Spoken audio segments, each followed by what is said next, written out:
Hoxe en Escairón, ás 12 do mediodía, todo estaba a punto para a tradicional carreira de burros, un evento que non para de gañar afeccionados. A participación por parte dos concursantes tamén aumentou respecto a anos anteriores, contando cunha trintena de xinetes e os seus respectivos burros. Formando parte das festas patronais da vila, a carreira convertese así nunha das convocatorias máis multitudinarias. Centenares de persoas non se quixeron perder a cita. Hai quen asegurou que leva máis de 50 anos asistindo sen falta. Había burros de todos os tipos, uns máis obedientes ca outros, así como xinetes maiores, pequenos e loiras amazonas. Disputáronse 5 mangas eliminatorias, os 2 primeiros burros de cada tanda pasaron ás semifinais e das semifinais á derradeira carreira. Os finalistas deron 3 voltas para decidir o campión, que resultou ser nada máis nin nada menos que o concursante máis novo de todos.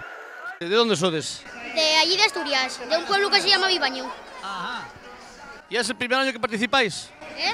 ¿El primer año que participáis aquí en la carrera? No, yo sí, él no, él ya vino el año ya 2 pasado. años. Tú ganaste el año pasado, ¿no? El año pasado sí, con el mismo burro. ¿Qué se siente quedar medalla de bronce aquí en las Olimpiadas estas? Estamos en el podio, hay que dejar paso a la juventud. Pero muy bien, habéis hecho los tres una preciosa carrera. Son jinetes nuevos y tienen que ir aprendiendo el oficio. Y tú, la chica que por pelitos no nos has ganado. Ya. Ha ganado una el domingo, clasificándose, ha ganado otra también el domingo y hoy pues la he repetido otra vez. Yo gané el sábado y Ahí sí, repartiendo. hay que repartirse. Un día gana uno y otro día gana otro. Y sois los tres de Asturias. Los 3. Ella es mi hermana y este es el vecino. ¡Ole!